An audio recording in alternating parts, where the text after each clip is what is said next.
Hello. Mm. How Hi, you nice doing? to meet you. And you? How you doing? Mm. I'm opening my first boutique at the moment. Are you? Yeah, Oh, a fashion boutique, and huh? Yeah. therefore I'm not 100% journalist at the moment, and I made a longer break from research and magazines. So you're doing journalism 100 like full time now, yeah? No, Okay. I do it half time now, and because I'm opening my first fashion boutique. Oh, nice, nice. Yeah, so because journalists don't earn so much money. Yeah, well, you got to do what you love. Yeah, but you have to. Yeah, of course, he's got to pay the bills. Yeah, for sure.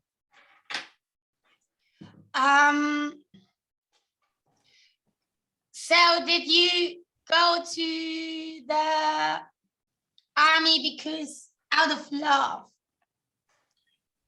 No, no, certainly not.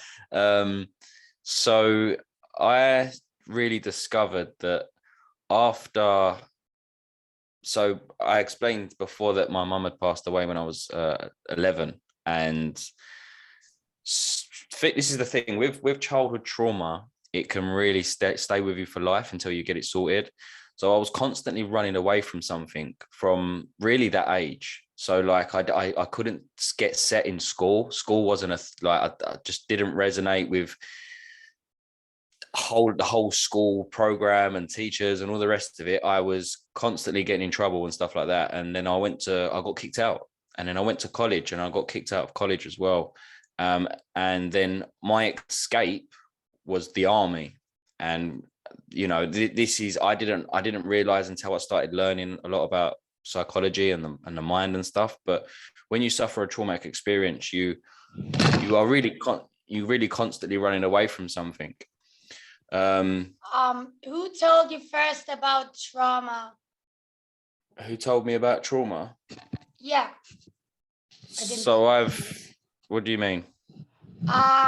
Who was the first person to tell you about trauma? Where did you hear that the first time? Did you go to? So I've seen trauma coach. I've had like therapy and stuff like that. So As yeah, a child? not as a child. No, I had a small amount of anger management as a child, because I wasn't really, I was an angry kid. I was an angry kid. I was lost. I was just lost within myself. And so I really didn't get anything treated till within the last 2 years. Like I just, I didn't know. I didn't know. So I went to school. I just thought I was a rebellious kid. And truth is I wasn't. I was just really suffering from the effects of trauma from a young age. So I mean, I didn't perform well in school. I didn't feel smart. I didn't behave very well. I used to get kicked out of class because I didn't think I was smart enough. If something had get put in front of me that I thought was challenging, I didn't think I could do. I believed I couldn't do it. I would make the excuse to get kicked out of class, so I didn't have to do the work. And I was like that for years, and then I went to college because I had been kicked out of school, and then they sent me to college because they thought I just couldn't sit in a classroom. They said, go to college, you can do stuff with more hands-on. That didn't last. I didn't even last the full. It was 3 years. I didn't even last just under 2 years. So then I really come to a point in my life where I didn't know what I wanted to do. I was lost. I literally had no direction. It was the way it was going. If I'd carried on going the way I was going, it wasn't going to end well. So I remember walking in to my dad one day, and he was sitting there reading the newspaper, and I walked in and I said, I'm going to join the army. And his first thing to me, he said, you can't join the army. You can't even get yourself out of bed in the morning. You're constantly in trouble. You're getting arrested all the time. How are you going to join the army? And that planted a little seed in my mind, really, where I wanted to prove him wrong. So I really joined the army for out of ego, because I was doing it to prove him wrong and prove everyone else wrong. So that's the reason why I joined. And then I done 6 years, and yeah. No, but where did you get the idea? You weren't into war, and you were rather into. Are they recruiting in London colleges? Is the Royal Army recruiting in colleges in Britain? No, I'd been kicked out of college. And I was at a crossroads. I didn't know where my life was going. And because I didn't know where my life was going, I needed out. I needed to escape my environment, because where I was and the place I grew up and the things I was getting up to wasn't that great. So I was really at a crossroads, and I had to make a conscious decision of what I was going to do with the rest of my life. And it was a friend of mine at the time that he was actually in basic training. He had been my best friend growing up during school, and he went off into basic training. And I thought, you know what, let me give this a go. And then that's when I walked into my father and said, and told him I was going to join. But did they tell you, was he into discipline, and was he up for it? They tell me, or what did he tell you? Who's that? My dad? No, your friends. My friend, yeah, he said it's hard, it's hard. And, I struggled when I first joined. I did struggle because I had a big chip on my shoulder. I could have never been controlled. I was never controlled throughout my whole school years. I was a rebellious kid, So I found it really tough, but it soon shaped me. And then I went off to have a half decent career in the army. But did you get a lot of, while growing up in London, about army? I didn't have a clue. I didn't have no idea. The only idea I knew was I never had no one in my family that had served in the forces. I didn't have no friends apart from that one, and he was only literally just in basic training. So I had no idea. And I went and walked with my dad into the careers office, and I said, I want to sign up. And they put you through some tests, online tests, and then you have to go off and do a physical test. But yeah, it took me about a year to get in with a real push. That was my only escape. And you find a lot of people that served in the British Army, a lot of people that I served with, was because they was escaping their childhood. Like they was escaping something. They was either rebellious as children, or they come from broken homes. And you'll find that a lot. There was a lot of that when I served. It was in the British Army for sure. And so did you learn discipline? Yes, very quickly. I learned it very quickly. Are they into discipline? And yeah, it's one of the core values of the British Army. So you've got integrity, courage, selfless commitment, discipline, and loyalty, and all and there's a few more. But yeah, discipline's the main thing, because you really are. You're a civilian, and you need to be really molded to how to be able to fight, and really they mold you into how they want you. So discipline is a huge one. So, and how long did you do training, and when did you know that you're getting deployed? What was your job?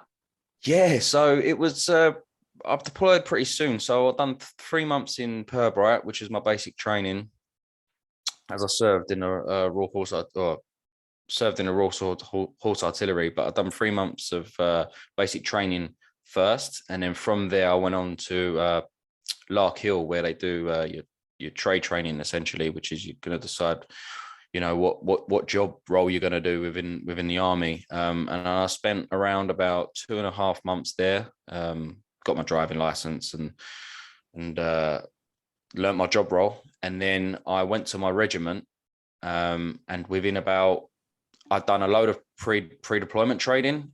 So we went off to parts of the country to train for Iraq. But within 1 year of me walking in and, you know, joining the army, I was in Iraq fighting. Yeah, and I was 19. I was 18 when I joined, and I was 19 when I deployed. Did you have a lot of history classes in the army about Iraq? A lot of history classes about? No. There was history that was taught to us. Like in basic training, we went off to Belgium and we learned about the Second World War, First World War, and but yeah, and there wasn't. You kind of, before you deploy, it's constantly changing. When you're in theatre and when you're on tour, you know, it's constantly changing. There's always things that are training that's added and or taken away. So when you really do your pre-deployment training, you are getting the basically the training that's just really just been everything, all the information from the previous tour. So it's really shaped how the last tour went, and that's how it goes. So you don't really get much history of the place. It's literally, you just do your training. You know, you get a lot of insights of what's going on out there, and really getting the whole dynamic of it, really. But then you deploy. Well, what is the dynamic of Afghanistan? So really, like, you know, Iraq. so really, like, what tactics you're using, you know, whether it's small arms fire, whether it's indirect fire, you know, just so you can get sort of a lay of the land before you actually deploy. Because there's no point adopting certain training. You know, you could look at Iraq and Afghanistan. It's two different kinds of training. So you really have that training for that actual for that theater. So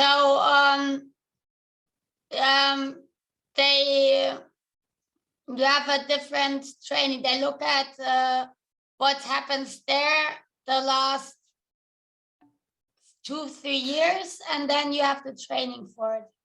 Yeah, so you're constantly getting intelligence, of course, coming from the guys that are already out there, you know. So there's always stuff that's getting released through the chain of command and through different batteries, companies, regiments, and the rest of it. So yeah, it's constantly getting updated, you know.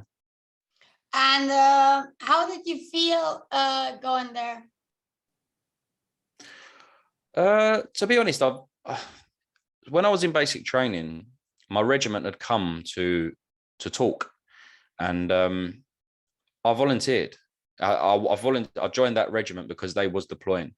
They came, they spoke, and I remember, you know, they'd done these, you know, these slideshows and explained, made it look all exciting, and then I said, you know, I want to go.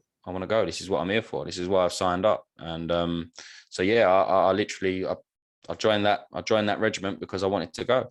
And soon after I deployed, I felt okay, really. I felt excited. I felt like I was doing my job. And yeah, I was fine, to be honest with you. But how do you mean excited? Because you sign up and you do all this training and preparation, and you forget, like, you know, it took me a year to join. So it took me a year to actually get into the army. Then I had to go through all the tests and everything else. And then I had to go through the basic training, and then, you know, the trade training. And then it's basically, that is what you signed up for. So it was, right, okay, I've done all this now. Let's go. Let's go over there. And you also went to Kenya. Yeah, so that was 2008. we came back from Iraq in late 2007. The following year, went to Kenya for 6 weeks.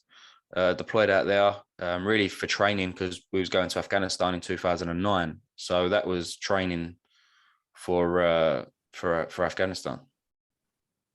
And how did you find Kenya? Did you train with the Kenya Defense Force?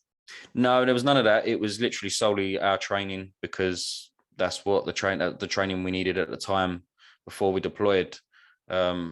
Like I said, it was completely different training to what I received before we went to Iraq, because every theater is different. So it was just solely just us. And yeah, it was a good 6 weeks. And did you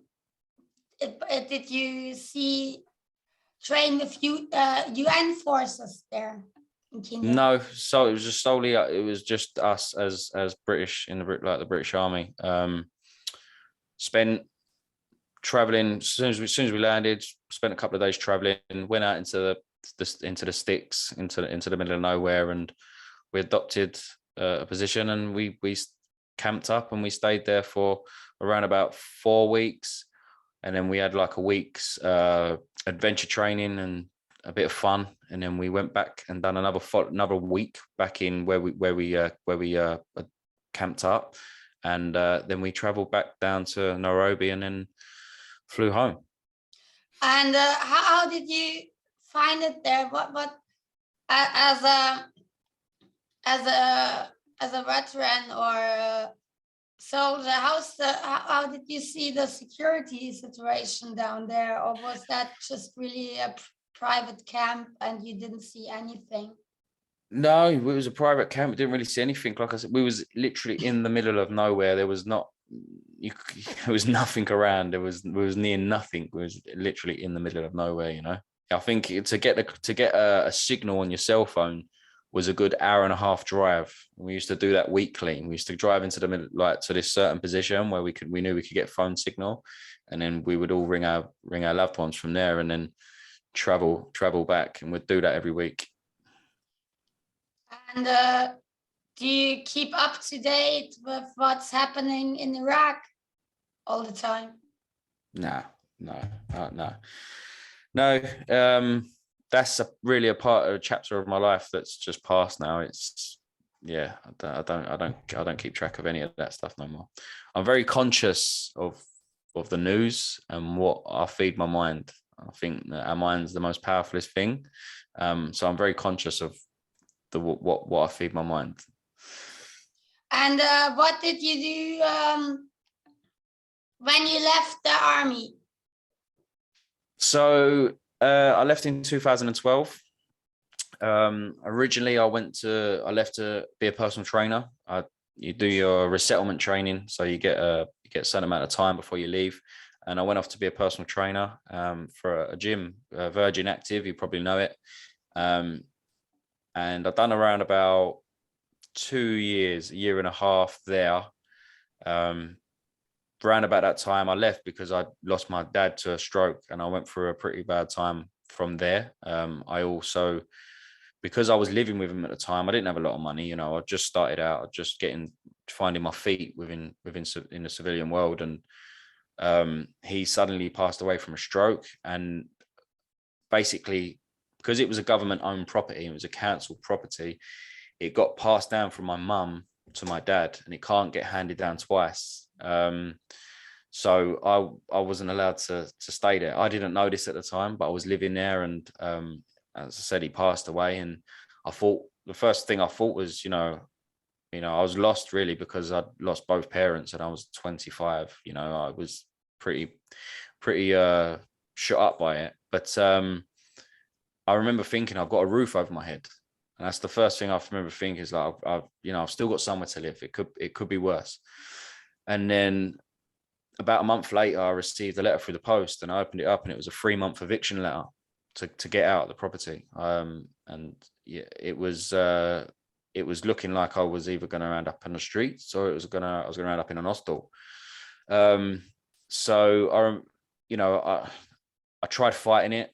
I got nothing back. They basically just said it is what it is, kind of thing. And I remember feeling really, really, really resentful, because I thought, you know, I'd fought for this country, or my country, and I'd done all this, you know, service, but I was really frustrated with the government and angry towards the government, because I just didn't, you know, I felt like I didn't deserve to be treated that way. So you were angry about the government and not what's happened in for the support, for the lack of support from them. And, you know, it was, you know, you think the soldier that you get sent somewhere, you get sent to the army, or you go to the army, and then you get sent to all these places, and you do your duty, you do your service, and then you come out, and then that's the way they treat you.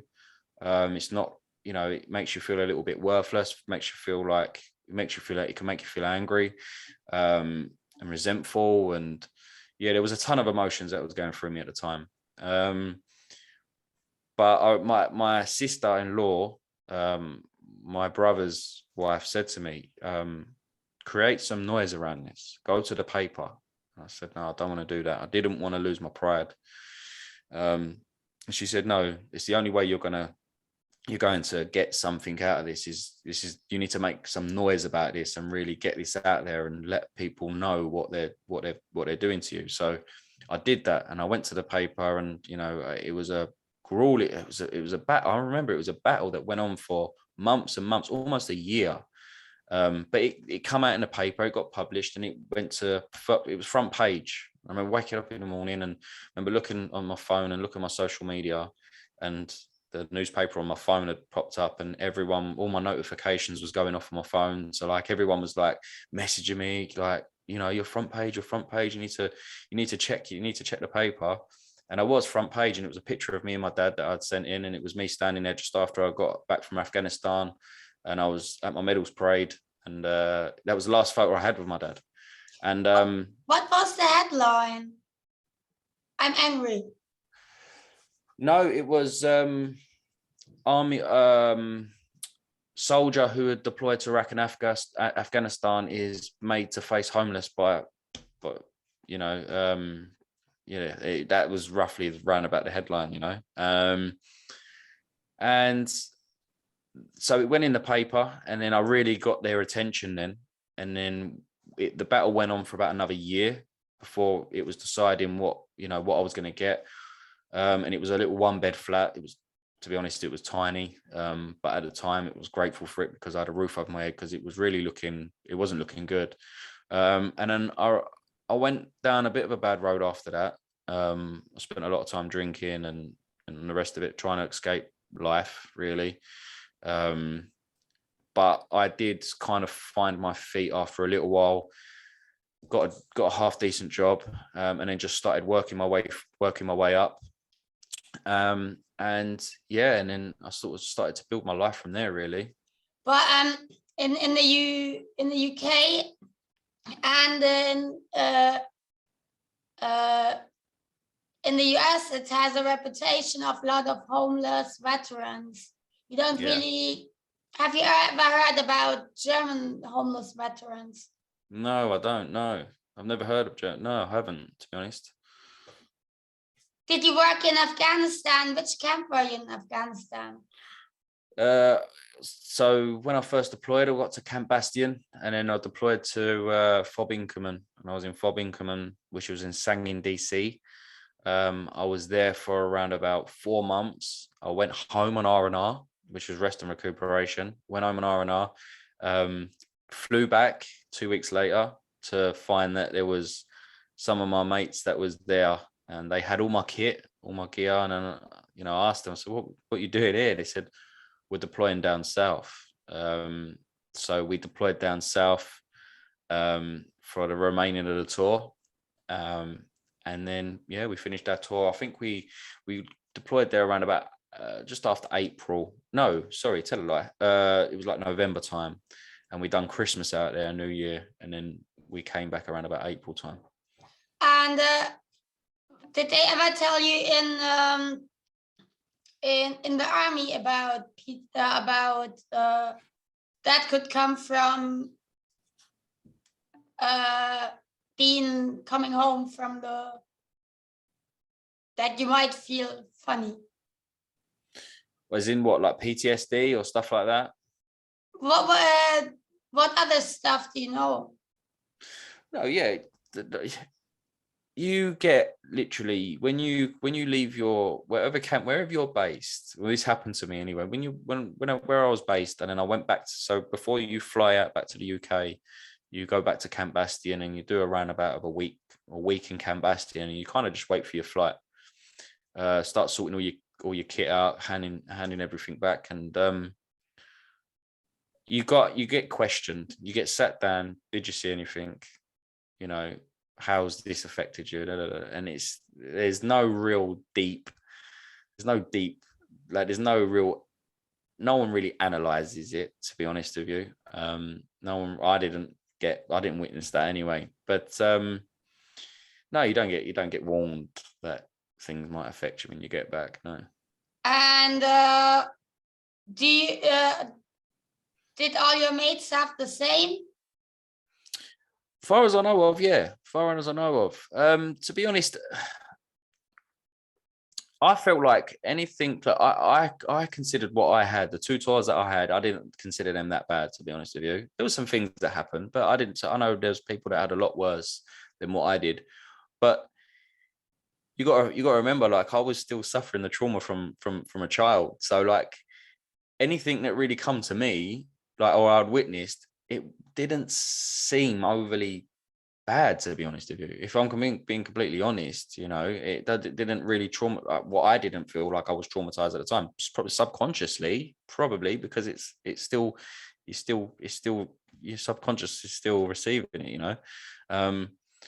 But yeah, I felt like I had a pretty good 2 tours, to be honest with you, compared to some.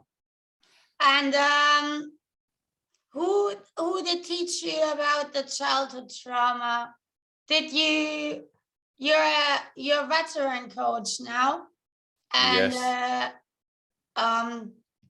You're doing good with that. And did you learn that studying psychology, or in your psychology studies?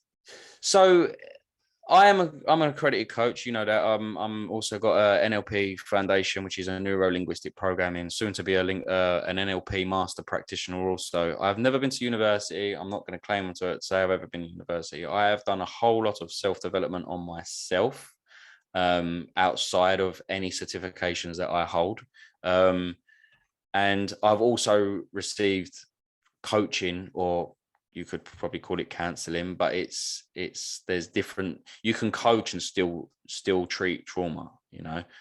So I've had that myself. So just really being engaged and being around people is something I've learned along my journey. And childhood trauma is because you're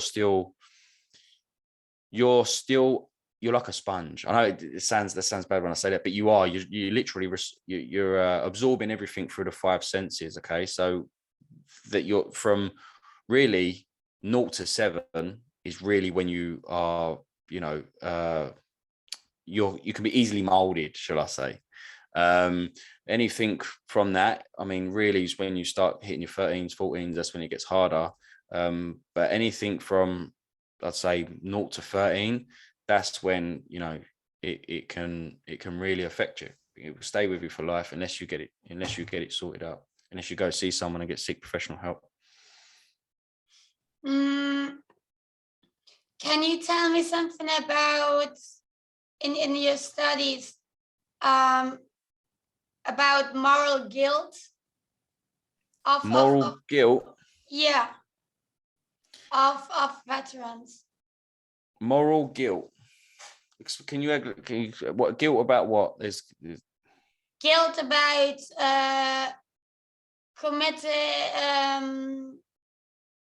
killing the enemy, for example, or seeing seeing cruelty, and what wasn't being able to help.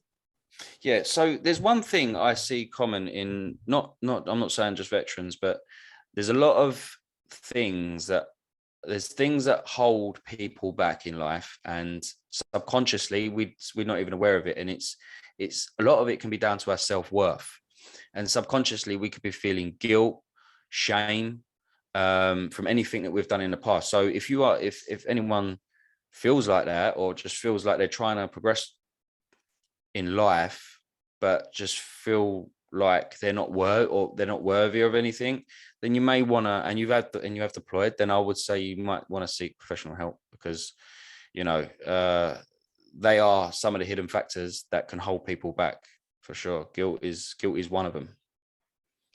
Did you study a lot on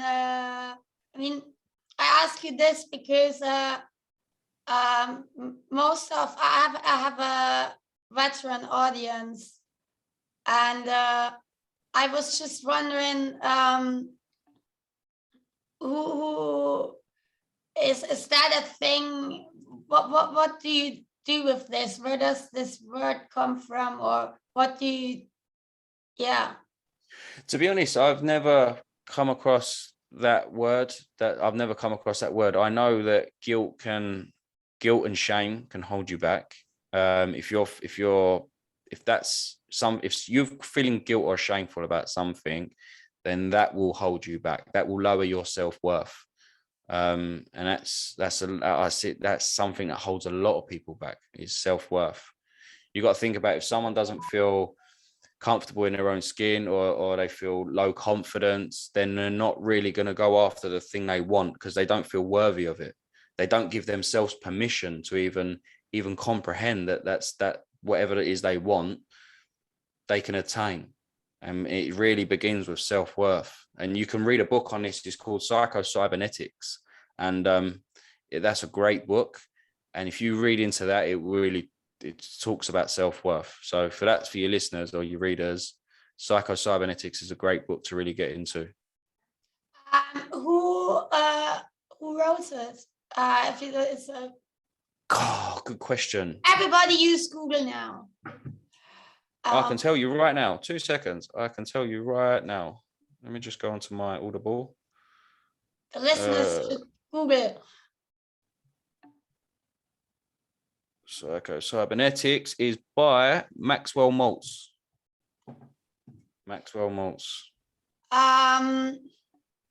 So what happened after you were in the newspapers? I got a property.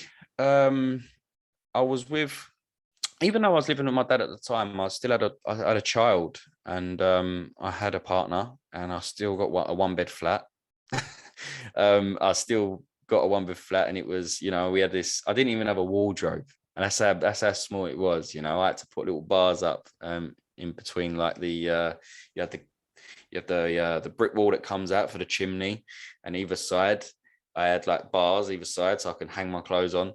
And it was literally like, in my bedroom was like a double bed, and at the end of it was like a tiny single bed that my 2-year-old daughter could sleep in. It was really like, you couldn't do much in it. I didn't even have a freezer, because I didn't have enough room for a freezer. I had like 3 cupboards. But this is really what I would say is, for me, I was probably in my worst place there, and I could have made it worse by not, I was drinking a lot and stuff like that. But I kind of come to a point where I really had enough of the way my life was. I was a dad, and I didn't feel like I was a good role model. But one day I just said, this is enough's enough, and this is what I am trying to install onto the veterans that I coach, is you can change your life at any point. It really goes by the decisions that, we wake up every day and we get a brand new start to the day. It's the decisions we make from that point onwards that really dictates our life. And I understand that, there's, we think certain ways and we feel certain ways, but when we really understand that the way we think creates our emotion, and once our emotions create our actions, and our actions create our results, So if we're at a point and we're not feeling like a certain way, if we feel like down or a bit depressed, or you know, we don't feel enough, then you can really change the way you feel by doing a certain action. Like there's not every day I wake up and I'm you know, I'm ecstatic. There's a lot of things I don't want to wake up every morning and go for a run. I don't want to wake up and go to the gym at 6 o'clock in the morning, but I do it because it puts me in a good state. You know, we get that decision every day to be able to do that. And really, we can take control. We can take control of our own lives. It's within our power, you know, to be able to do that. And this is what I'm really trying to install into my clients, or anyone that sort of I work along with, or that's in my Facebook group, or any veterans that I speak to, is, you know, serving in the forces was a chapter of your life that's great. You know, you should be proud of what you've done, but that's the past now. You've achieved great things and you should be proud of what you've done. But now let's build you a life that you want. First of all, it's about understanding what they want, because when we leave the forces, we're a part of something that we're greater than ourselves. We've got this brotherhood, sisterhood. We have this sense of belonging.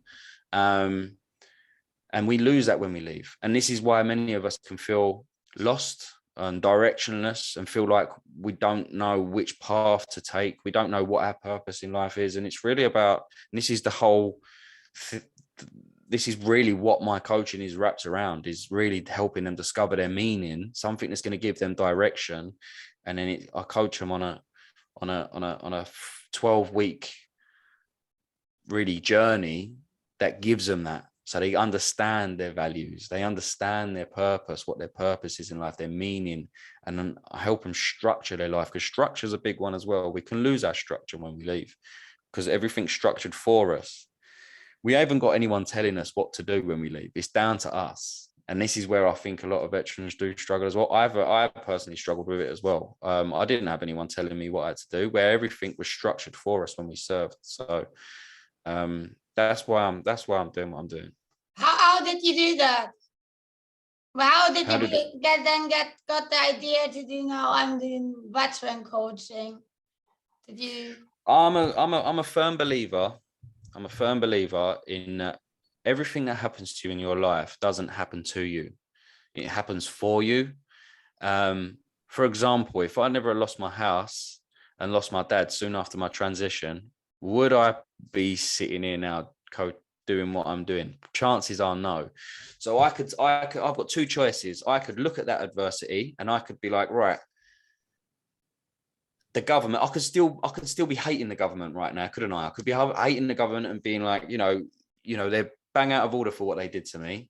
I don't agree with what they've done, but that doesn't serve me. That's not going to get me anywhere in the future. So it's really about looking at that and being like, right, okay, that's happened for me. That's gave me a lot of life experience.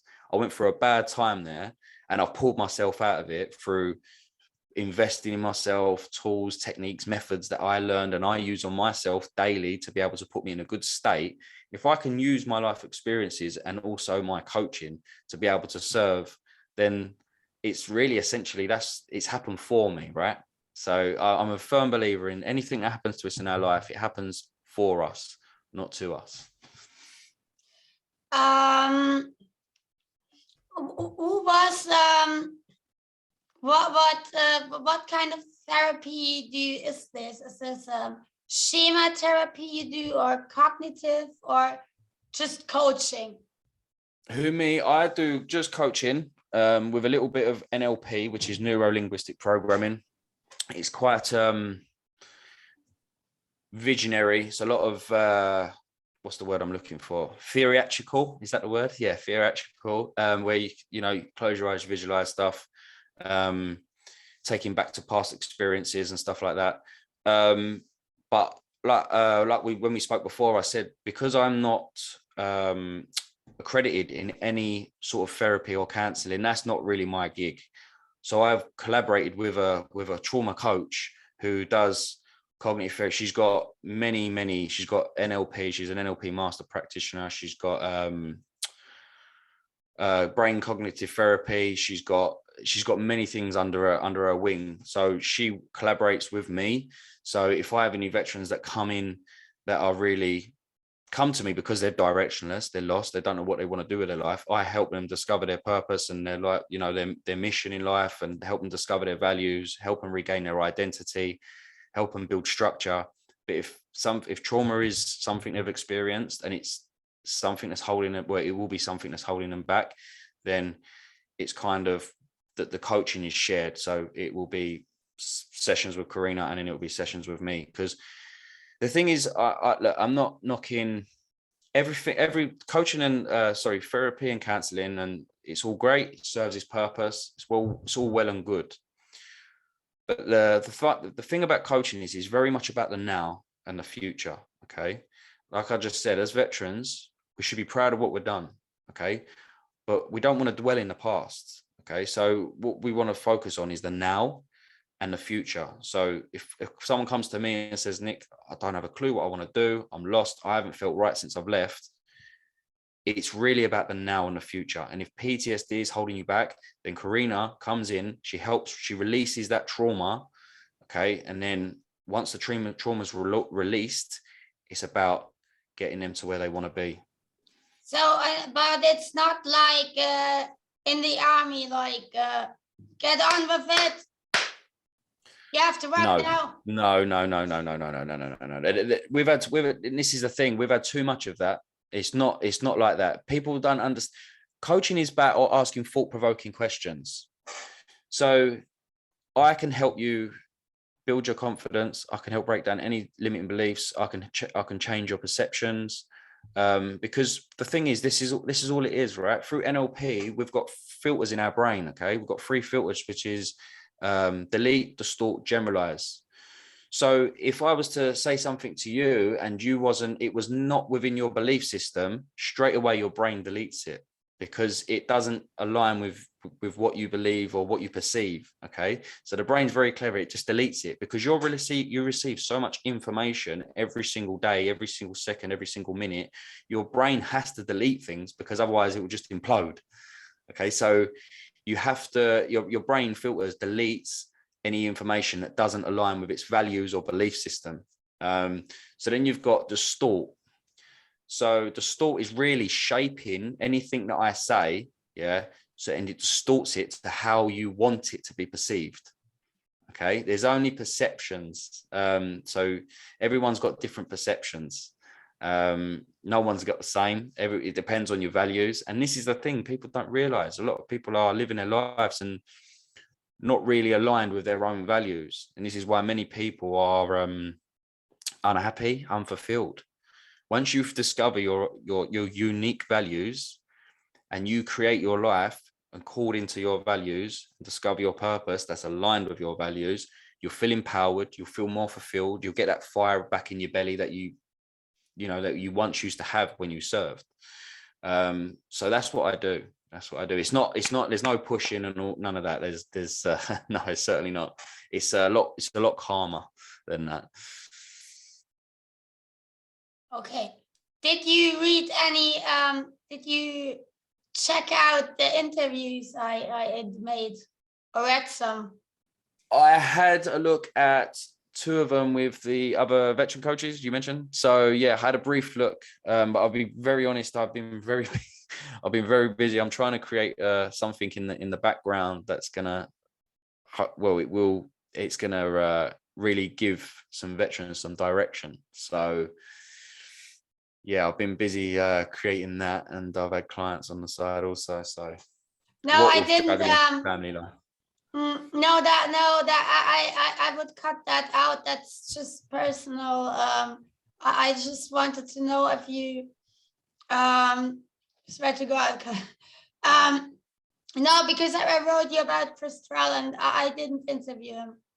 And I made an interview with Martin Webster and the Australian psychiatrist and the English psychiatrist and the German Bundeswehr psychiatrist. Psychiatrist? Yeah, army psychiatrist. You're a psychiatrist? No. Oh. No, I'm a journalist. I was going to say, I thought you My were going. dad was in the Bundeswehr, Oh, okay, okay. and yeah. So so do you did you ever work with are you in contact with other with veterans from other countries? Yeah, yeah. So yeah, I've got in my Facebook group, which is called the Empowered Veterans Group. I've got veterans in there from the UK, America. It's really they're the two main countries, which is America and the UK. Canada, I've got a few in there from Canada as well, I believe. Can you tell me a bit more about because I think it's undercovered, because when journalists interview people, veterans, you see maybe 5 minutes interview about with them on television, and it's mostly the journalists. And how did you experience Afghanistan? And just something, because lots of people don't know how do you feel, how would you feel when you go into a war that when the Russians already were there. And how were the people, who was or is for you the Taliban? Yeah, so look, I treated it. Yeah, it was a completely different tour to Iraq for sure. It was a completely different tour. But yeah, like I say, I thought they was okay. Had interaction with the locals, but they're locals. Don't get me wrong, their living conditions wasn't great. But yeah, it was Afghanistan was fine. Afghanistan was fine. What did you do? You were the country that was taking care of eliminating the heroin production, no? Well, yeah, that's what it says. But yeah, so we was basically supporting where we was based. There was a road called the 611, and it was the main transport route for anything that shouldn't have been getting transported, and we was occupying that area. I was on an artillery gun for 4 months there, in a gun detachment, supporting the 3 rifles infantry battalion, and 3 and 4 rifles, shall I say. And yeah, and then I went down south for the last 2 months, and I was on patrols for the last 2 months. And the EDF India was had the mission to take away guns, no? I was only aware of what we was only focused on what our mission was at the time, or what we was occupying. I had no real idea of any other international forces that was there. The only time I crossed anyone else was any other countries was when I was basically at Camp Bastion, and that's when you sort of see the Danish and the Americans. So when I was actually where I was based and I was actually deployed, it was just us as a why does the British have their own camp? I mean, the other camps were international. The Mongolians were hanging out with the Germans in the camp. Camp Bastion was international. Camp Bastion's was the main camp. That was the main camp for everyone. That was international. But where I was based for deployment, which was FOB increment. It was only a FOB. It wasn't that big, you know, and it was us. It was the artillery, a few engineers, the rifles, the infantry company, and that was it. But how many people are this? How many people was there? All of us? Yeah. I don't know. You're probably looking around about, I'd say no more than 150. I don't think. It wasn't a lot. I'd be surprised if there was any more than that. I don't think there was any more than that. Did you have contract workers? No. It was literally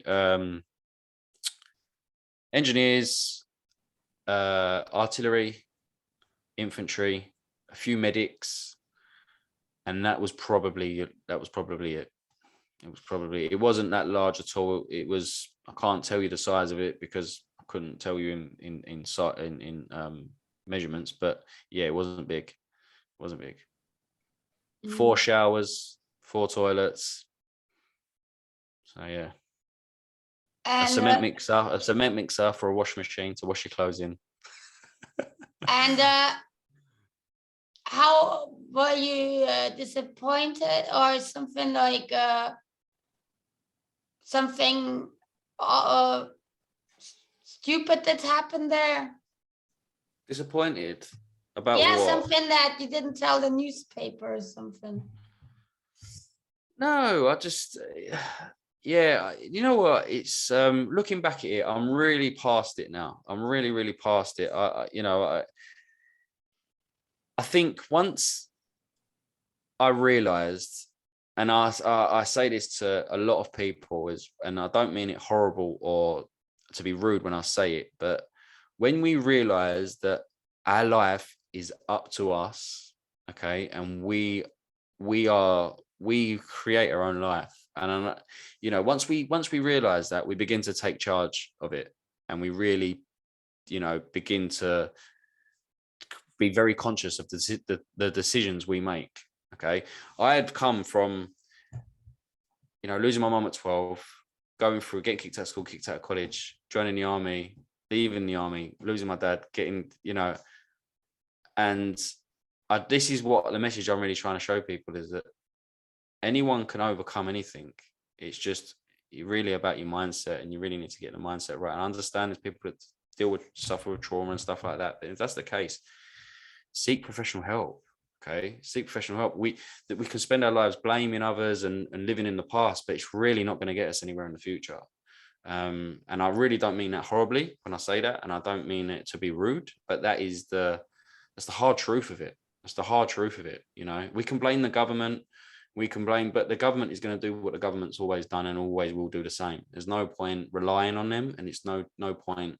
There's no point blaming them, because it is what it is. And I think the quicker we take charge of our own lives and seek help from people that have either walked the path or professional help, we need to continuously work on ourselves to get wherever it is we want to be, or to become the best version of ourselves. So that's really I know it's harsh truth. It really is a harsh truth. But I think once I realized that, that's when I really started to take charge of my own life, and stop using my time and energy blaming others and living in the past. And for how was for everybody else who just is a bit sad or is interested in no. Yeah, sorry, I really come across really harsh there, and I'm only just speaking there from my own personal experiences. And I'd say this to anyone: if you're feeling stuck, or if you're feeling lost, or you're feeling directionless, and you're not too sure what it is you really want to do, or the first thing I would say to anyone is your environment. Okay, you really want to get around the right people. And I wrote this in my ebook as well. If anyone wants to go and download that, they can go and visit Nicki Morris, theveterancoach.com. There's a free ebook in there, and it's 10 top tips to help you regain your identity, discover your life's mission, and go off and so you can go and live a fulfilled life. But if anyone is really, I'd say you need to feeling sad, or you're directionless, you're not too sure what it is you want to do, 3 things I would say is your environment. You've got to start making connections with the right people. If you are the average of the 5 people you hang around with. Okay, if you're not happy with the person you are, you've got to look at your environment. You've got to be like, are these people that I'm associating with, are they going to help me in the future? Do I want to get somewhere, that's further than where these people are now? If that's the case, if the answer to that is yes, then you go and find new connections, go and find positive people, go and find people that are going to inspire you. Okay.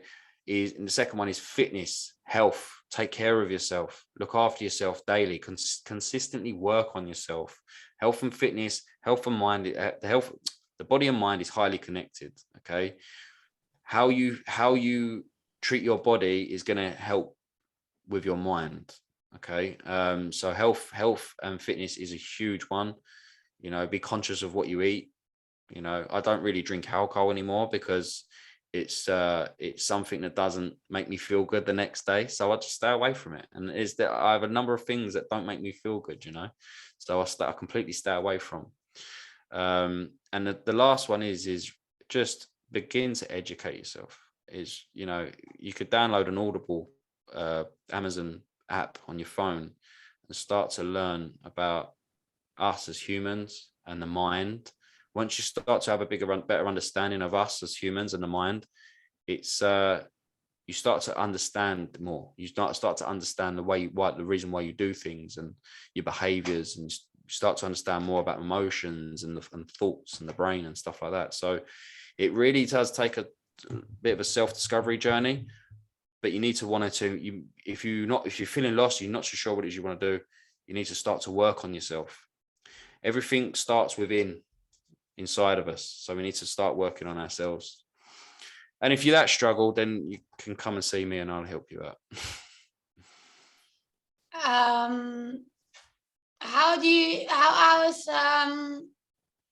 How do you see getting, do you know the Atomic Veterans Britain? Atomic Veterans Britain? Yeah. No. What's that organization? No, really. Is it an organization? Atomic Veterans. Yeah, they were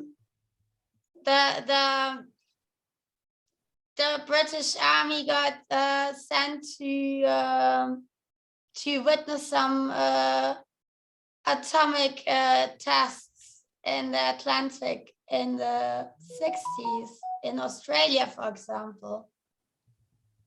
No. I've never heard of that. No. If it's recently, or was it like no in way the 60s? In the past? No. I haven't really done my research. Like, I know my history, some of my history around World War I and World War II, but that's about it. And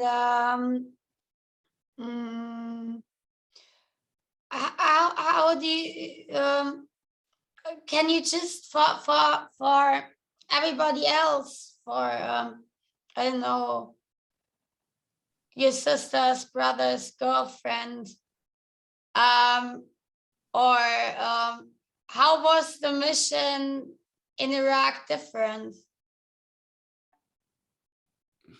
It was more of oh, you got me thinking now. It was just AO patrols, just being there, or just occupying the area. Okay, that's the whole reason that's some of the reason why we was there.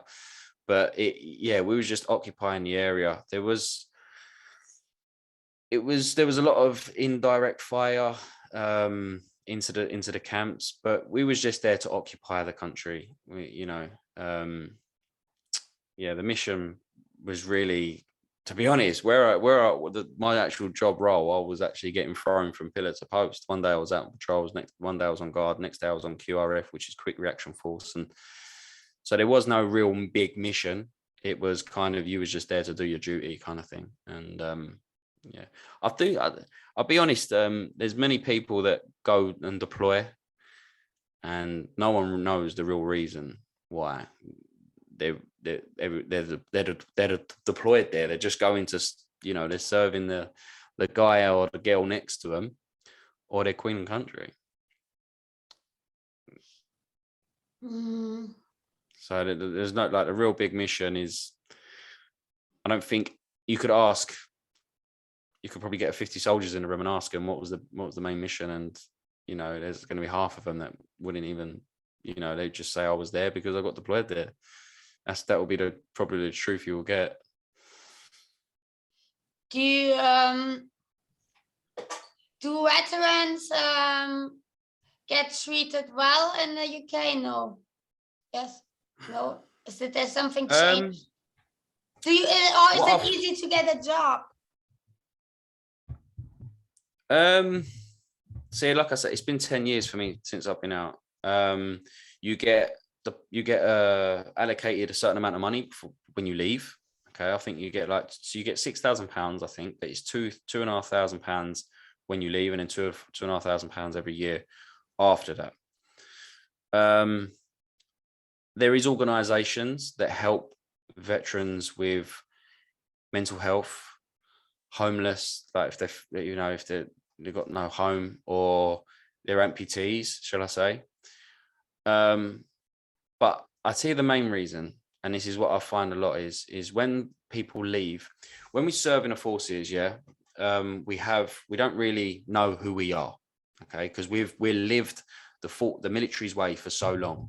We don't know, we can essentially have a bit of an identity issue, and this is something I have witnessed, and I know that there's many veterans out there that I've spoken to is the same. They don't know who they are. You have 6 core values that you follow when you're in the British Army. Now you got the RAF and you've got the Navy as well. But when you leave, you don't really know who you are. So you could essentially go for a career, and you pick a career, but if you don't know yourself, how do you know you're picking the right career? You don't. So you go into this career, and then 2 years passes by, 3 years, and then all of a sudden you just feel lost. You feel directionless. You don't have no clue what it is you want to do with your life. You feel like something's missing. You feel a void. And that is really because you've been a part of something that's greater than yourself. You've lost some of your human needs. We all have a certain amount of human needs that need to be met, or are met when we're in the forces, such as our love and belonging, sense of achievement, confidence, self-esteem, respect by others, creativity, problem solving. But when we leave, we can lose some of them. We lose our love and belonging straight away. When we come out, and because we feel isolated, we can lose our confidence and our self-esteem. Okay, and we lose our sense of achievement, because you're not really getting. If you go from the British or to the military, and you go and sit in an office and you clock watch until 5 o'clock every night, waiting to see what time waiting till you go home. Where's the sense of achievement in that? Military people, veterans, are results. They focus on results. They like results. They like excitement. So to go and sit in a normal mundane job, chances are they're going to feel unfulfilled and unhappy in that role. So this is where I find a lot of veterans feel like they're lost, because they feel like they've lost their purpose. And this is exactly why I'm doing what I'm doing, because everyone has a purpose. Everyone has a mission. It's really diving deep into the subconscious mind through coaching and drawing that out to them. Once it's brought to the surface, you'll be surprised the aha moments that they get. That it is something that would light you up. Once you discover your purpose, it's powerful. It's powerful because it gives you like life again. Imagine you've had this life where you've been a part of something, then you lose it. You feel empty, you feel a void. And I'll tell you something now that also happens as well, is when you feel a void internally, which is like you feel like you've got no purpose, you feel like you don't know who you are, you feel a void. This is something that happened to me, and it happens to many veterans. You seek external things to fulfill your internal voids. So what I mean by that is you end up living an unhealthy life. You might resort to drink, you might resort to drugs. you might just, you lose your confidence, because you're seeking external things to fulfill your internal voids. So usually that is short-term fixes to quickly fill those needs, but they don't last that long because they're just quick fixes.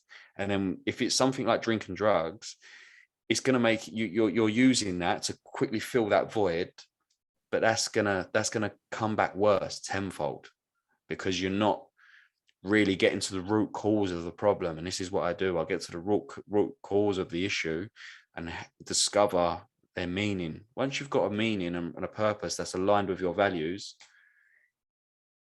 nothing else matters. You're fixated on that thing. Once you do that, like what I'm doing now, like I serve the veteran community, and when I'm serving clients, I've got everything that's aligned with my values, because I've got freedom, because I work through a laptop or a computer, and I can travel anywhere in the world if I want to. I am getting a sense of achievement because I'm serving others, and I'm getting fulfillment from it. And I'm getting a love and belonging. I'm getting that sense of belonging because I've got a Facebook group, and I'm also a part of other groups, entrepreneurial groups, coaching community groups, so I'm getting all my needs met. And then once you've got that, you feel that fulfillment, and you wake up every day excited about what it is you're doing. And I promise you, I was that lost person. I was that. Am I allowed to swear on here? I was very, very, very lost. And I was that person. I was drinking all the time, doing drugs, because I was seeking them quick fixes to fulfill. And I didn't know at the time. I just didn't know. It's only when I've really started getting around the right people. Once I started getting around the right people, my perceptions on life started to change. And I realized people there is light at the end of the tunnel, because these guys can do it. That means I can do it. I'm a veteran, right? I've literally been through worse things than these people. So I can do this. And then your perceptions start to change. You start to get more self-worth, more confidence. You start to look after yourself. You start to think better, which makes you have better emotion. If you feel your emotions feel better, okay, you start feeling more self-worth, confidence. And because of that, result of that, your actions start to change, which then if your actions start to change, you start to see different results. You know what I mean? So there's a formula there, and it's really about just getting around the right people, working on yourself, and really starting to just take charge of your life. So how's London? How do you see the thing in Ukraine? There's veterans who go to the Ukraine. Yeah, I'll be honest, like my heart goes out to Ukraine. It really, really does. Like what's going on, it needs to stop. It's not needed. Just needs to stop. But I'm very, like I said before, I'm very conscious of how much of the media and the news I take in. I'm not, I'm sure we can all agree everything that comes out on the media and the news is negative. There's nothing positive that comes out. So I'm very conscious of what comes, because I've worked on myself, and I understand how the brain works and the filters and how it can affect my thoughts and my emotions. I'm very limited to how much I keep up to date a little bit every now and then, but I'm not one of these guys that watches it daily and just absorbs it all the time, because it's not good for our mental health. And I actually done this in my Facebook group this morning as well. And I've done a video on this, and I explained, you've got to be very careful of how much we take in. And I started a challenge as from Monday, actually, which is a gratitude challenge, which I'll start a challenge. I'll start a challenge Monday, and then it's a gratitude challenge, which this is where people get their sense of belonging and their connection with other veterans. Because with that challenge that I've started, which is the instructions are, you write down 3 things you're grateful for every morning, and underneath each thing you're grateful for, you write why. So you start to dig deep into why you're grateful for that thing. And once you do that, and so what they do is they've got to take a photo of that with a description, and they post it into the group. Everyone does it, and whoever comes up with the best posts, they have to do it for 7 days. It's for 7 solid days from Monday to Sunday, and whoever does the best posts gets free coaching sessions with me. And it's really about gratitude. Is, you know, you start thinking about everything you're grateful for instead of the things that you haven't got in life. Once you start thinking about things you're grateful for, you'll start your perception, you'll start to alter your perceptions. You'll start to see all the little wins, all the little good things that are happening to you in your life, which will then change your emotion, change your actions, change your results. It's that formula is really powerful. Well, your thoughts create your feelings create your actions, and your actions create your results. There's a powerful formula. So that's that, and that's why I do the things like that. I'm doing that in a group because it really gets people together, and it starts to help people think a bit more positively. Okay. And do you watch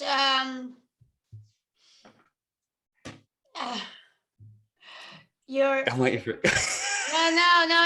no, because you don't seem to like to talk about how's Britain with Corona? I don't know. Where is Corona gone? It's gone, hasn't it? Where's Corona gone? It was it's gone now, isn't it? It's now Ukraine and Russia are at war. I haven't heard anything about Corona.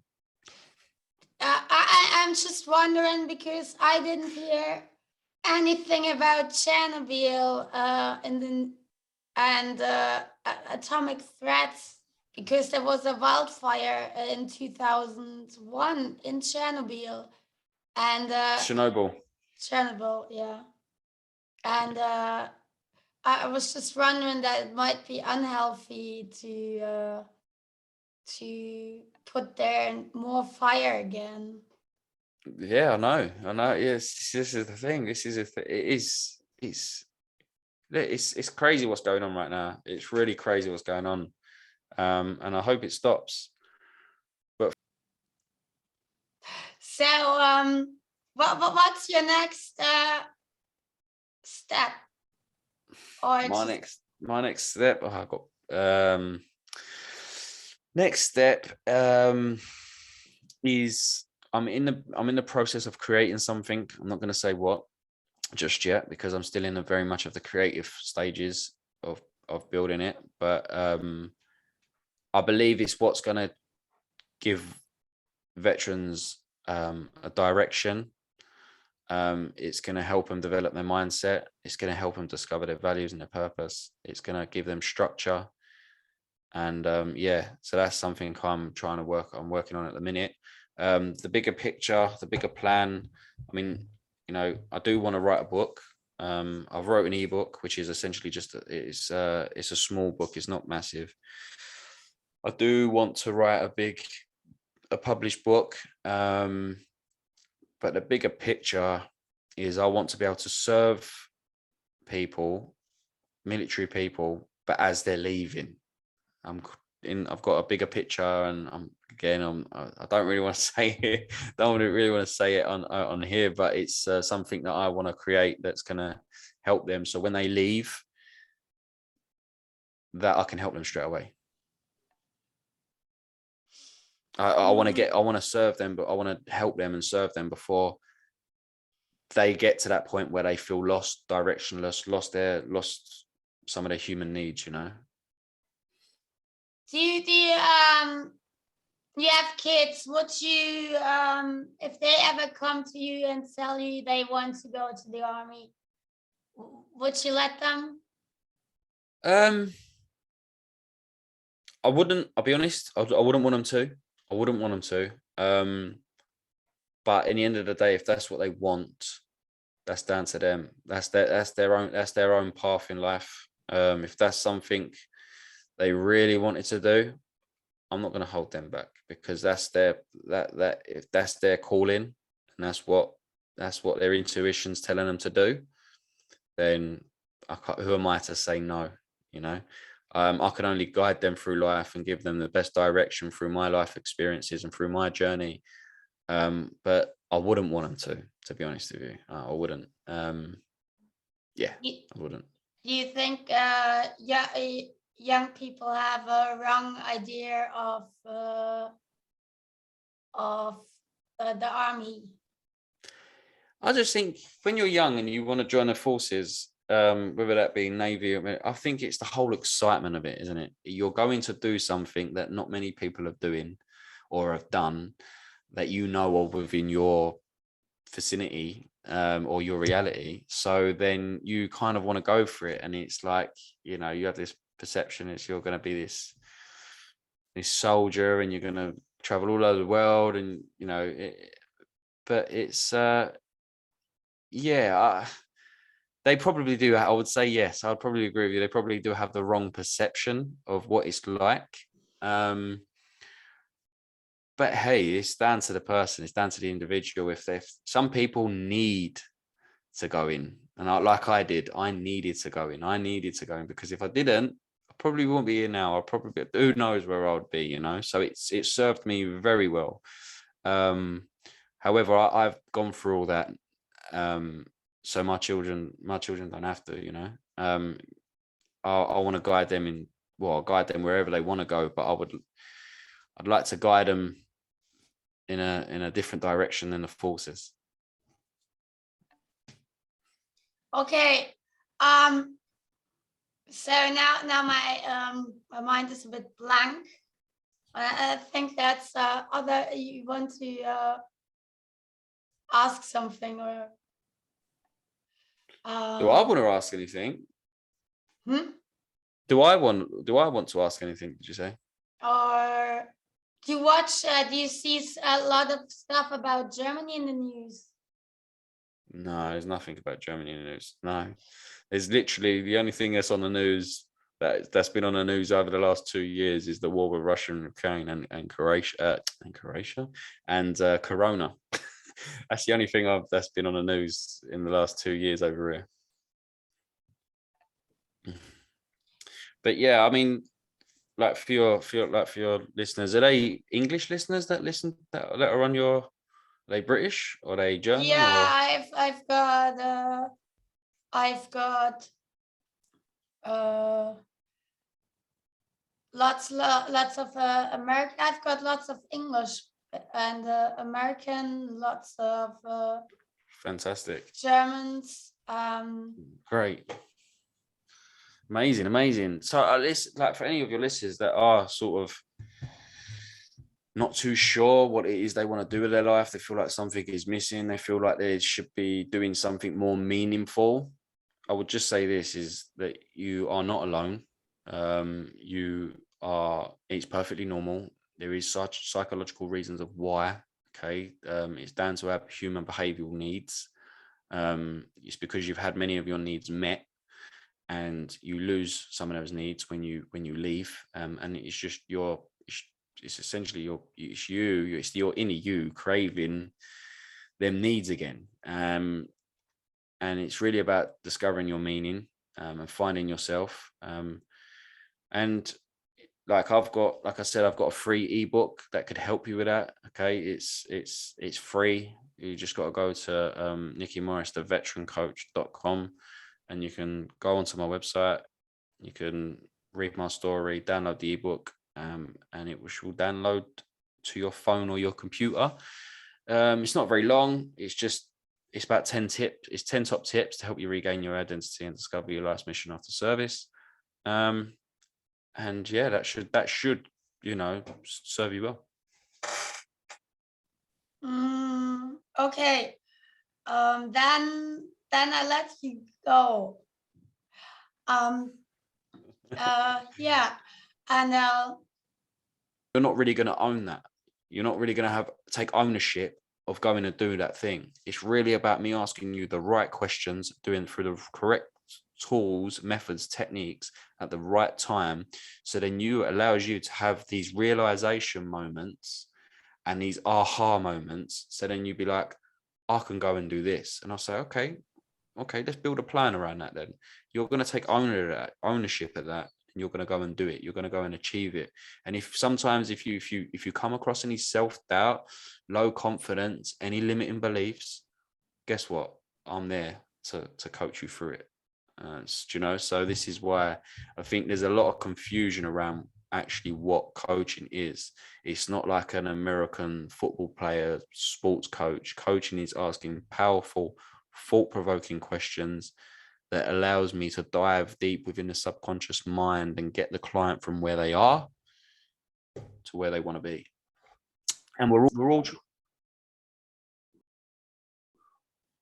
all trying to get to somewhere in life, right or wrong. We are all trying to get somewhere. I'm trying to grow my business.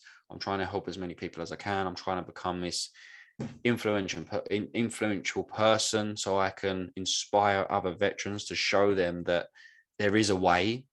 It just there's a essentially just a formula to it, and it requires a lot of discipline and consistency.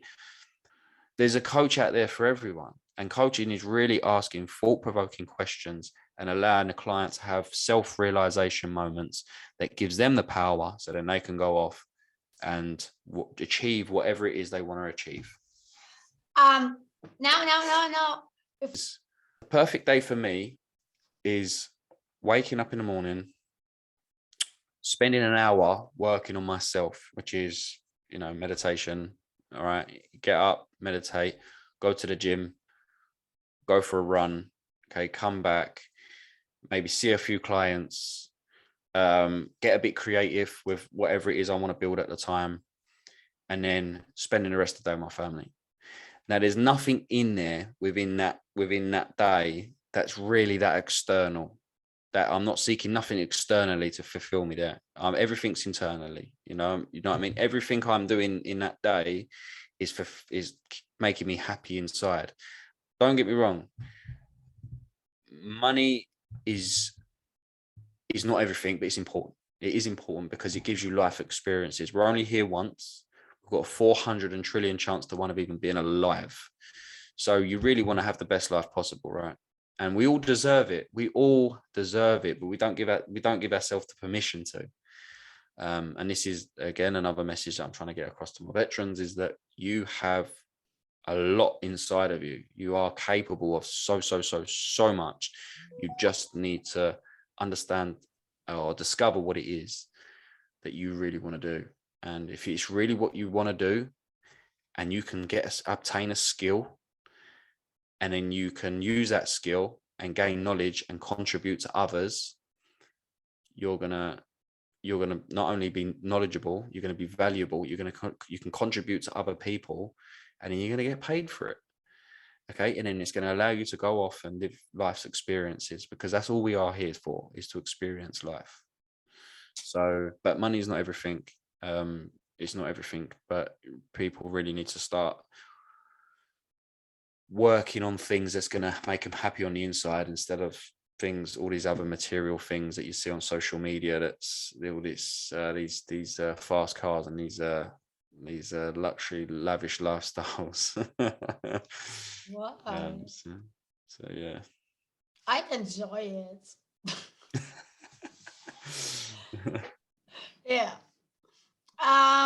Okay. Then sound. Then I'll keep up to date what you're doing. And lovely. Thanks for having me on, by the way. I appreciate it, and I've really enjoyed it. Thanks for letting me speak, and I hope your listeners enjoy it. Okay. Sound. Enjoy. Take care. Bye now. Bye bye.